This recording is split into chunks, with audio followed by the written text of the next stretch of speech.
So this is the lineup that has been overnight for George Lucas. This is the first time he's ever been at a San Diego Comic-Con, at any Comic-Con, and it's to promote his museum, which is actually in the shape of Padme's ship. So all these guys have been camping out overnight and sleeping, which is exactly what we would have done if it wasn't for Soups getting us in. And shout out to Soups. So can't wait to see George. Once in a lifetime opportunity. And I know a lot of people are going to be like, whatever, well, you just get to see him. It's like, man, this is the only time in my life that I'll be able to see him, and it means a lot to me, so I'm excited. Nervous. Very nervous. Look at all the people, man, just waiting. Yeah, that's actually what docking seats for. Green seats and green documents say reserved.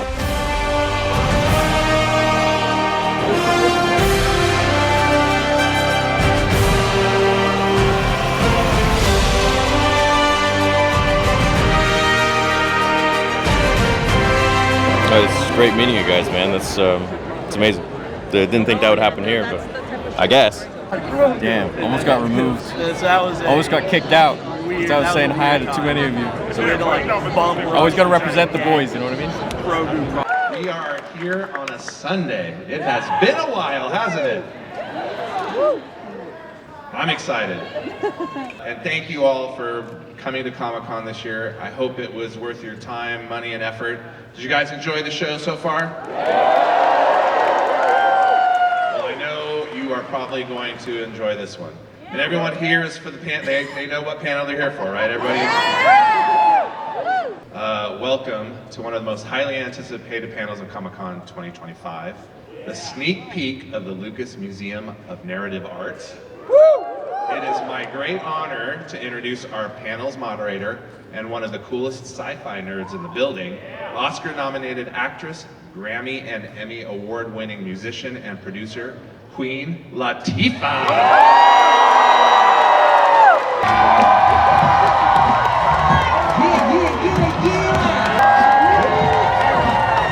What's up, Comic-Con? How y'all doing today?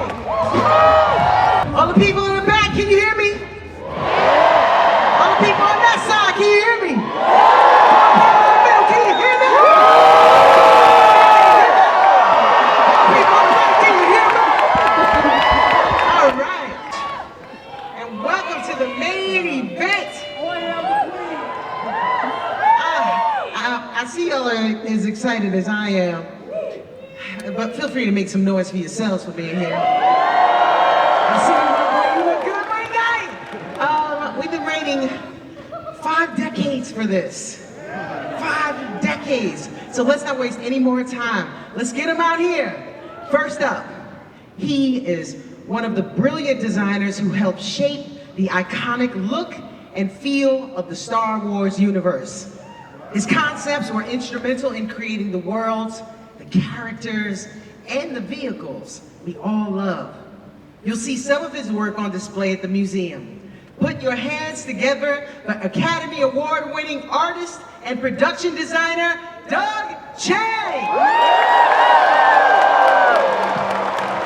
Come on!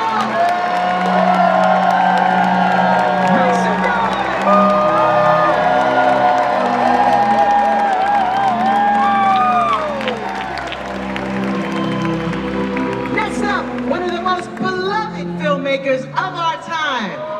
He's written and directed some of our favorite dark fantasies. Films including Pan's Labyrinth and The Shape of Water. He's the visionary bringing back Frankenstein to life later this year. And he's one of the museum's incredible board members. So please give it up for 3-time Oscar winner Guillermo del Toro!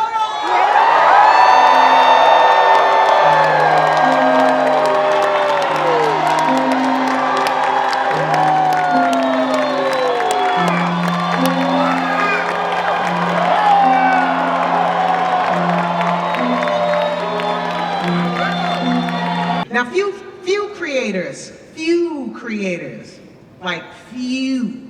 creators have impacted the last 50 years of storytelling like this next man. He revolutionized filmmaking, not just through spectacle, but through a deeply human lens. His magnum opus, Star Wars, has shaped our lives for generations and taught us we should trust our instincts. One person can change the course of history. And the force is always within us. His imagination has lit the path for generations of fans and filmmakers alike. He's the reason we're here today. Please welcome for the first time ever at Comic-Con, give it up for the one, the only, George Lucas!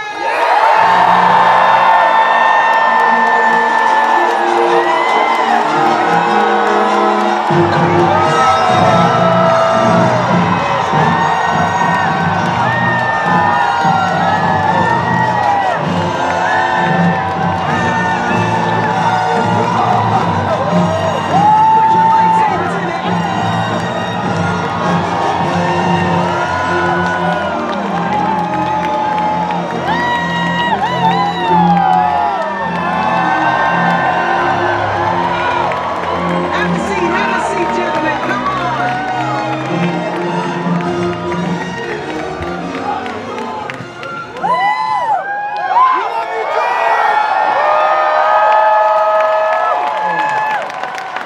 Welcome to our panel.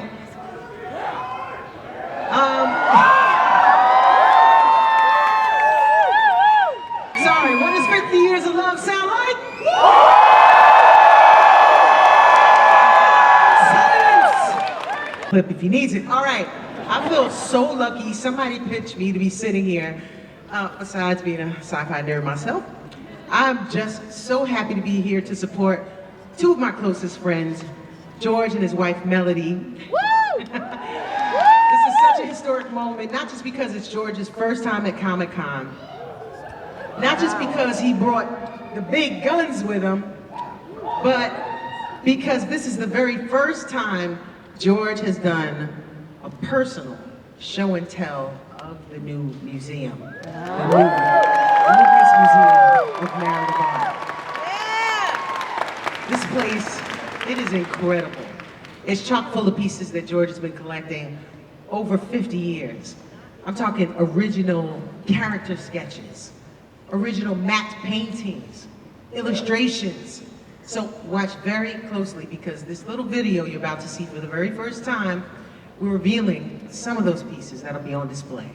So, without further ado, it is my great pleasure to give to you the first sneak peek.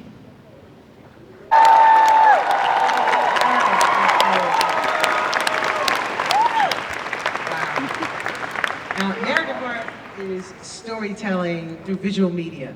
Cave paintings, comic books, graffiti, illustrations tell us a story. They evoke emotion in a way that goes beyond words, whether it's a $5 sketch or, off the street, or a $5 million painting at the Met.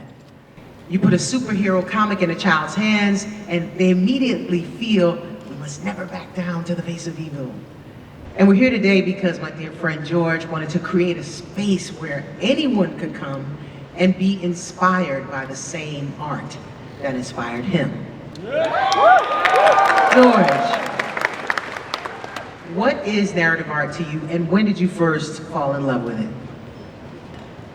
Well, I've been collecting art since I was in college, and back when I was in college, which is sort of near the Stone Age, the idea is that I couldn't really afford real art. I love all art, no matter what it is. But I could afford comic art because in those days it was underground, and it was you sort of had to know people to find out where there was a sort of a auction that was sent out on a mimeograph sheet and had some prices and names of art.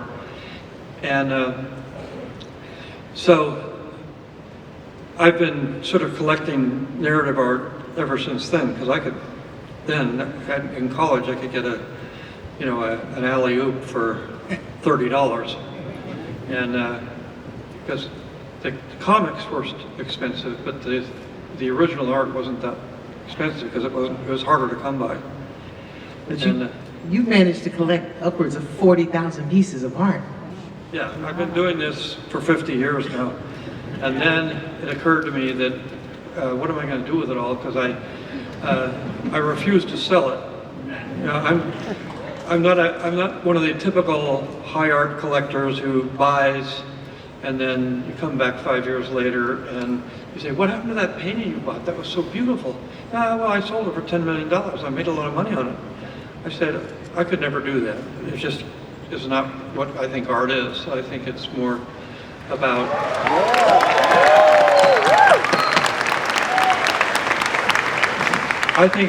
about a connection, an emotional connection with the work, not how much it cost or what celebrity did it or whatever. It's more a personal thing. And I don't think it's anything that anybody else can tell you. That's art, that's not art. It doesn't work that way. If you have an emotional connection, then it's art.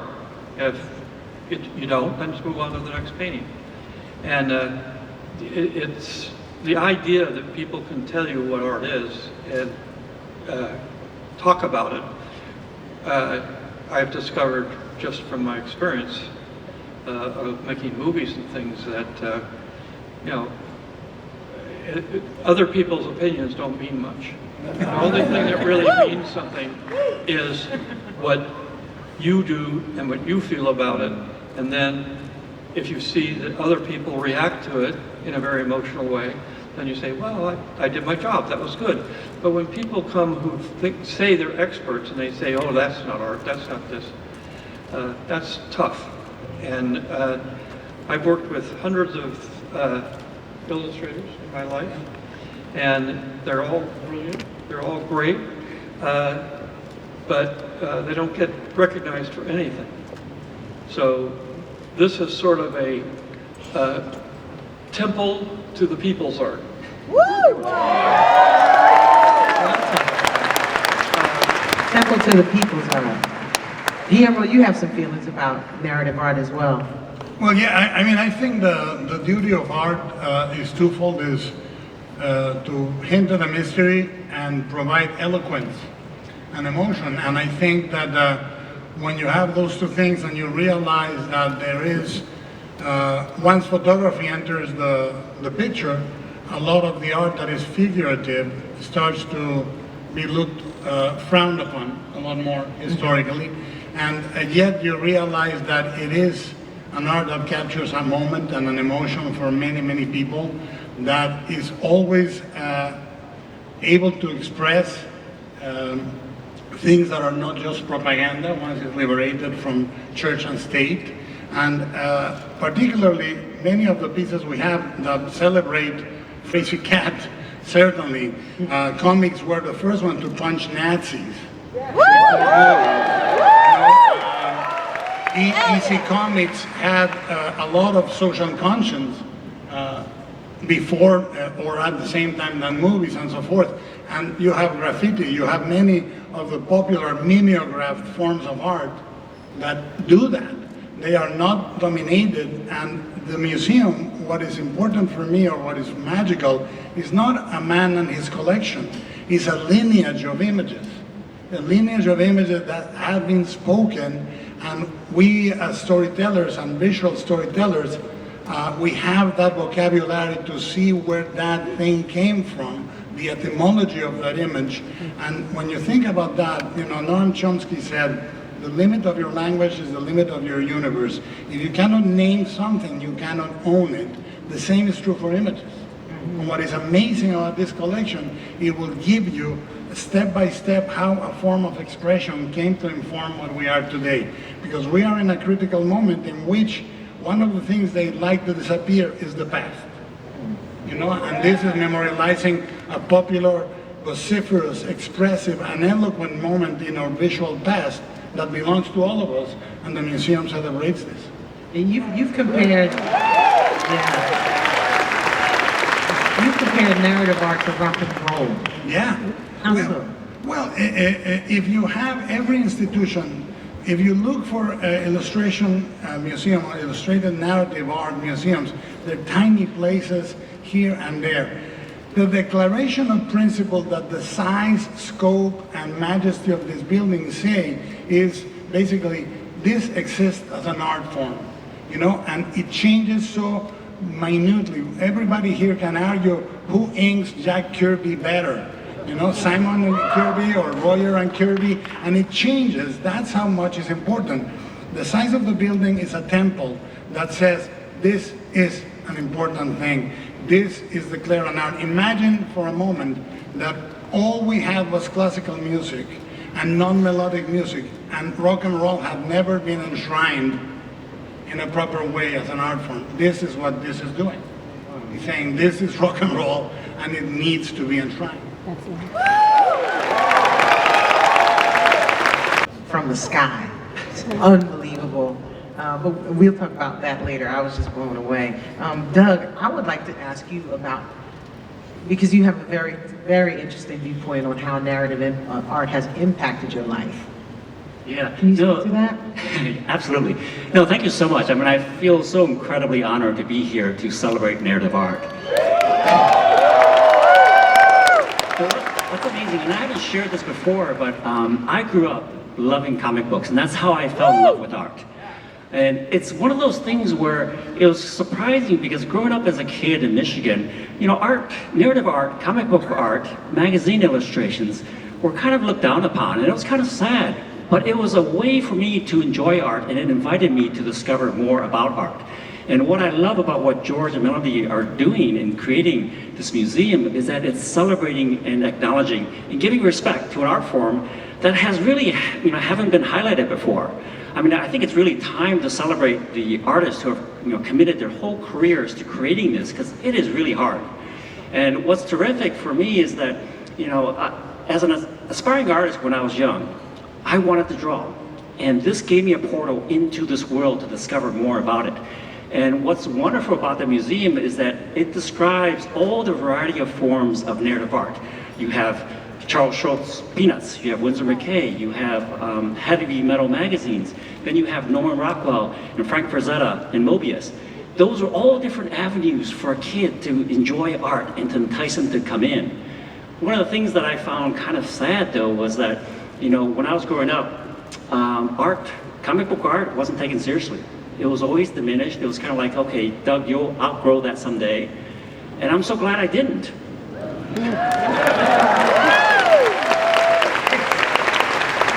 I'm glad you did it. Relatable. I'm sure that so many in the audience can relate to using your art form as a way to just express yourself. And I'm sure you're creating beautiful art right now, today, and here showing it to one another as we speak. Doug, you had a beautiful story about how you work with George, how you kind of start the process. Explain how this collaboration works. I could talk all day about that. You know, one of the funny things is that growing up, well, first, I mean, I was painfully shy, so that's why I gravitated towards art. Words were never my strength. Visual images were, and so as a kid, I really drew art, and I wanted to learn more about, you know, how to create storytelling, story art. And my earliest forms were actually almost like silent movies where I created panels. And it's very much like comic books. It's very much like what we're celebrating here. And one of the things that I kind of honed my skills growing up, because, you know, when I saw Star Wars, it was transformative for me because it opened up a whole world of people behind the scenes creating the art that I loved growing up. And this was never really exposed to me before. And that's why I think, you know, the museum is going to highlight a good portion of that. But what it did was it allowed me to start learning about art. I didn't go to art school, I'm self-taught, but I started to really find as many magazines as possible, and I honed my craft as best as I could. And I thought I was pretty competent, but then I started working with George. And honestly, and that's when I realized I know nothing about design and art, narrative design and art. I knew about industrial design, I could do product designs, I could do cool spaceships, but that's not what narrative art is. Narrative art is driven by story. Story comes first, the art comes second. And it was one of the biggest lessons that I learned because, as you'll see in some of my early art on the prequels, they weren't very successful because I was designing in isolation, without context.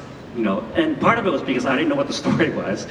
But the designs were always kind of presented as, you know, okay, like these are kind of individual items. And I was forgetting about the connection of how those designs fit into the overall picture of the story. Later on, you'll see that I slowly started to evolve because I started to take lessons from George where I learned, no, those designs need history, they need context, and they need to fit within the scenes. So I started to present designs within the context of a scene. I started to invent the scenes to try to see and validate the designs. And it's one of those things that I learned from George where cinematic narrative design is very specific. It's story driven. Guillermo, you look like you wanted to jump in on that. Well, no, I think that we all live design every day. If you design a wardrobe, think about your wardrobe. The same shirt, one button down, two buttons down, rolled, not rolled. A card says the way you dress, the way you move, everything you use tells something about your culture. What you favor is, you know, that has to be imbued in the design. But the most important thing right now, and the reason why we must defend this as an individual expression, there is one of the other things that I find oppressive is people saying you can do art with an app. And I'm sorry, you can't. You know, it's like you cannot just press a button and get to the middle, because then you will not know the beginning or the end of that idea for yourself. And when people say to you that, they're saying, you know, art is not that important, but it is. It is. And I think the way he's talking about art and narrative is not the difference between eye candy and eye protein. Eye candy is an ornament, eye protein is nutritive. It's a story. That's the difference. And the difference is personality, knowledge, and emotion. Those are the three things that need to exist, and I'm sorry, they don't come in a fucking app.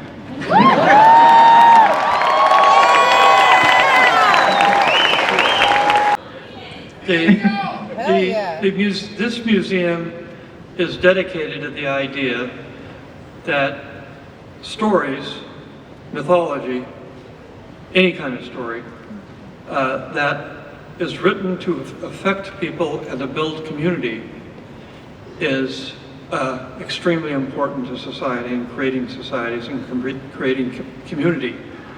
Art illustrates that story.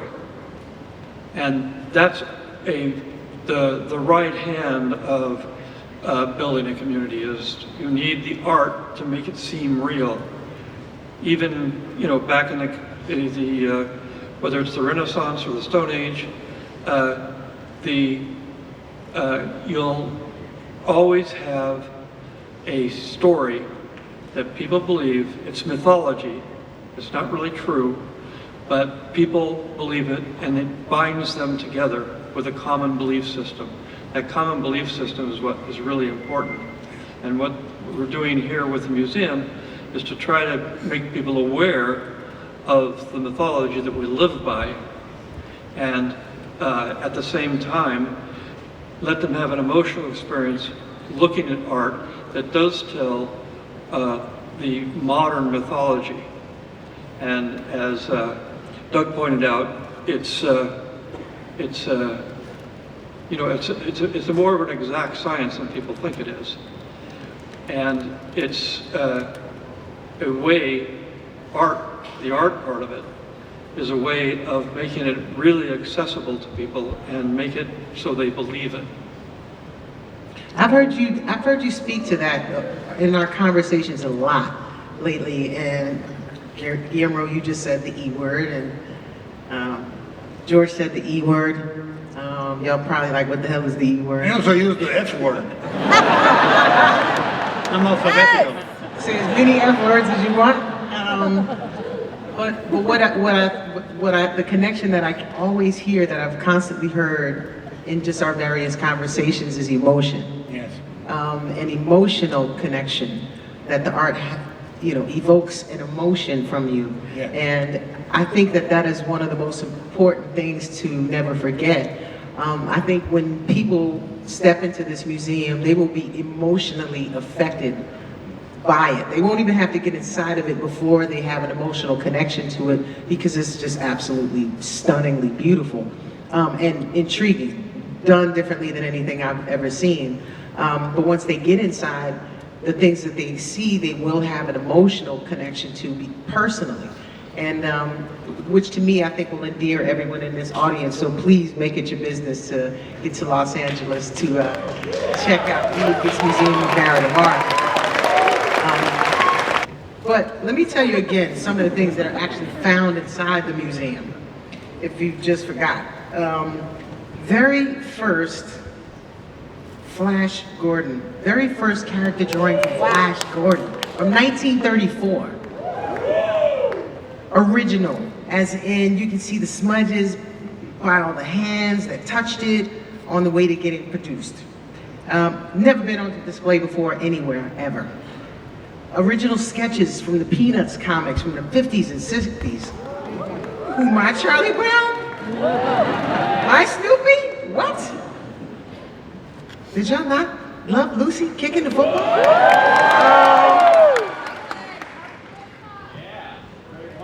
Exactly. Come on, the Great Pumpkin. With Sally sat in there all that time. We can go on this. Check this out. Drawn on board with graphite with little text taped to the top and editorial notes written on the side. It's amazing. Original drawings from Iron Man's first cover in 1968. Wow. And an original pen and ink splash of Black Panther from 1968. Now we can go on and on, but this leads me to my next question. George, you told me it was important for a society to have a museum honoring these kinds of art pieces. Tell them that story about the Rockwell painting, the Thanksgiving one that you have. And, you know, I thought that was a lovely story. Well, again, one of the things that we deal with is the history of illustration, because this really is about illustration and about the mythology that creates the stories, and the orders who, like in Greece, were highly respected above everybody because the stories were so important. These are the things that we believe in. Some people believe in science, but science is an opinion. It's not real any more than stories are real. But the idea of the common mythology that we believe in today, like love and community and all the things, we've got like 33, 40 different galleries, and those galleries all are illustrations of a particular mythology that we live with today. Whether it's love, whether it's work, whether it's, these are all not real, but it's an idea that gives us a common belief system. And in a common belief system, you can't build anything. You can't build pyramids, you can't build palaces, you can't build airplanes, you can't do anything by yourself. You have to have people you can do it with. And one of the issues, ultimately, one is family, is that I believe, and I think most people believe, that most families are dysfunctional. You always have somebody in there who, okay, we'll kind of live with him a little bit, or her. But the thing about the Rockwell painting that she's talking about is that you know, it's a group of paintings are called the Four Freedoms. One of them is the freedom from want. And what it is a painting of mom bringing in a turkey, and everybody's sitting around the table all smiles and looking, and everything.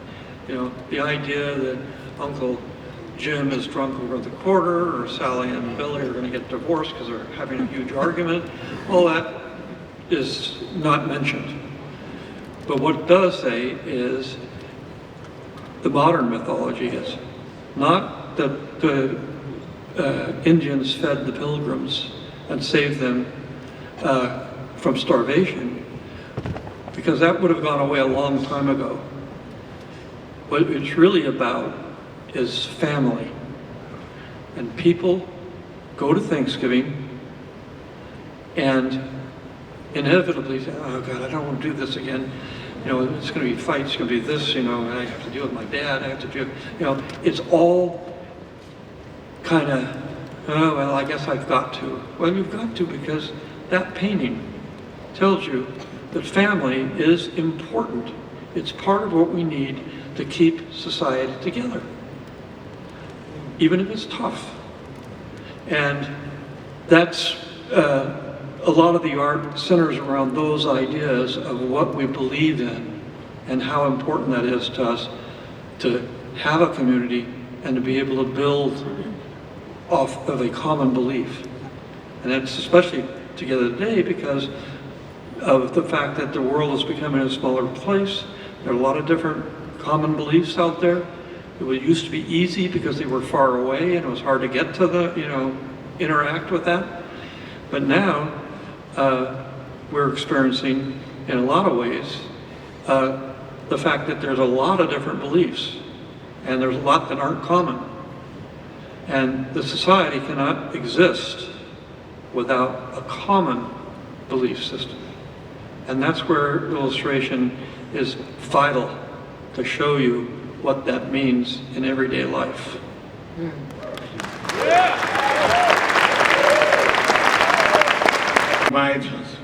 So if these things are enshrined in the principles that make this not, look, this is a museum where you're not going to have superimposed anybody's worth or value for the pieces. Like yours says, you don't like it, move to the next one until one speaks to you. There is not an imposed value that this, you must like this. You know, Da Vinci said to paint likeness is easy, to paint emotion is hard. And these are all very emotional pieces, and they celebrate things that belong to all of us.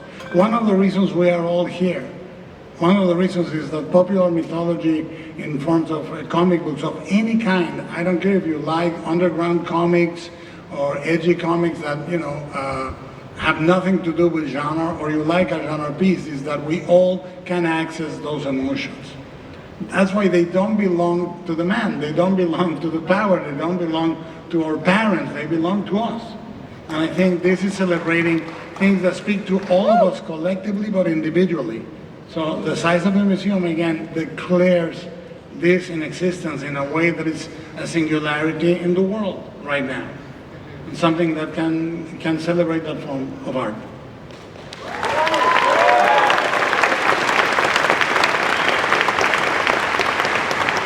Doug, did you have a thought? Yes, about George is that he leads from the heart. And this museum is him. I mean, it's his gift to sort of help celebrate this. And what I really enjoy about it, honestly, is that, you know, narrative art is a way to educate kids and to sort of like validate and say it's okay to, you know, draw your fantasy, draw things from your mind, embrace comic books. It shouldn't be looked down upon. And what's fantastic is that I think the museum, my hope is that it will inspire, you know, the next Norman Rockwell or Frank Frazetta. Yeah? Thank you, George! George? What am I? What's the question? I thought you were about to say something. Huh? I thought you were going to say something. No. So I was going to let you. Let's talk a little bit about the actual details of the museum, because I found this very curious. The attention to detail. There are no right angles in the entire museum. Everything in the museum is curved. Tell me a little bit about that. What was the thought behind that Yankson might have had, or did you want that? In my life, when I started out, I wanted to be an architect, and then I realized that it actually involves a lot of math. I decided that wasn't such a good idea. So then I went to building cars and racing cars, and almost got killed. Decided that probably wasn't a good idea either. But then I went, and I didn't do that well in high school. So I decided, well, as I was in the hospital and recuperating from a car accident, I said, well, maybe I'll just go to junior college, and because this was during the Vietnam War, and there was a certain advantage to going to the college. So I went to college, and I liked social science. It was always very important to me. And so I decided I'd just take a lot of social science classes because it really was something I was interested in. And I got really hooked on anthropology and fell under the sway of he was actually more of an English teacher, but at the same time he was really a mythologist and somebody who really understood mythology, which I really was extremely interested in, and which really comes from a time when I was about 5 or 6 years old, and my mom would put me to bed, and I asked her a question, and I said, Mom, if there's only one God, why are there so many different religions? And she really couldn't answer that. But I've spent the rest of my life trying to answer that, and I come to the conclusion that I believe in God, but I have no idea what God is. And I don't think anybody does, because that's the thing where a very, very human nature is that when you're born, the baseline is fear. And as you go through life, you're curious about things, but you're especially curious about things you don't understand, and therefore that's a threat to you. And as a result, you make up stories to make it feel good. Well, you know, what? It goes dark periodically. Why does it? What happens if the sun? If it doesn't get day, it's just night. What happens if and back in the Greek times, they said, well, it's you got Apollo, he's a god, and he has a chariot. It's on fire, and when it goes over, flies over, it's all daytime. At night, it's dark. Oh, I feel better now. And it's true. It's stories that make you feel connected to other people, but it also gets rid of some of the problems you have about the fact that you have to know everything. And of course, one of the real problems we have is humans think they know everything, even though they don't know anything. They're very, if you take the universe, we know so little about what's going on that it's just, and that's one thing that this kind of art will celebrate in a way, because we have science fiction. Science fiction is a myth. We have made it real, but we've made it real because of science fiction books and art. And so that makes people say, oh, well, we could go to the moon. And once that idea is implanted, then we sort of believe we can do it. But the real problem, as I say, we think, well, we can go to the moon, we can go anywhere. No, I don't think so. Everything is in elements that are so huge, so vast, so impossible to understand for a human being, that you can't depend on what we know, and you can be inspired by what we think we know. But at the end, Guillermo, you look like you want to get in there. What do you think? I was I think it's the shape of the museum. I said, I'm going to start moving some of the stuff out. I draw the line at 3 houses full of stuff. I got to be a little more. And now that this museum exists, a lot of it may go there, because it's beautiful to share, and that's why we are here. We are here. I said the other day, you are in this world to be a host or a guest. If you're a guest, you will never be happy. If you're a host, you will always be happy to serve. And this museum is hosting that type of art. And it's a continuum that belongs to all of us.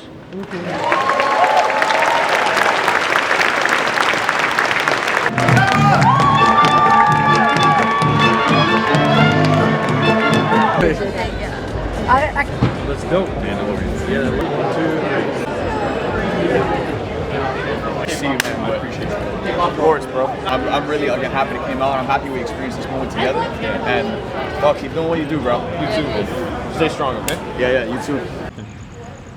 It was beautiful hearing George talk today. He was really trying to emphasize a lot on family and community, and that you shouldn't, just because a piece of art is expensive or it goes up in value, you shouldn't be persuaded by money, and you shouldn't sell it. I really do believe that the point he was trying to drive home was that community and family are some of the most important things, and that's really something that we see in his stories, in Star Wars particularly. It's all about family, right? The whole thing. So he also mentioned that you don't need to always be liked, essentially. You don't need to listen to everybody. If you like a piece of art, if something speaks to you, then that's great. If it doesn't, okay, then move on to the next thing. And he used that as a metaphor for whatever you want to do in life, whatever you want to achieve, whatever beauty you see in a piece of art or whatever it might be, you should chase that. And it doesn't matter if someone else doesn't see it, because it's subjective. And if you find passion or something in anything that you're doing and you want to pursue that, then you should. And you should never let the words or whatever of other people dissuade you or whatever it might be, or put you down from chasing your dreams, from doing what you want to do, from the vision that you have. And that really spoke to me. So I'm really more invigorated now to build the community that we have in the name of George, which is, I feel like, the whole memo of the channel for the last 9 years. And I thank you all so much. It's almost been a decade that I've been on YouTube, and I couldn't have done it without you. So thank you, everyone. Love you all, and in the name of George, let's keep going forwards. And I hope that maybe he'll see the fan film someday, part 2 and 3, and he'll get a kick out of it. At the very least, maybe you guys will, which is actually the most important. So thanks for all the love. May the Force be with you. See you later.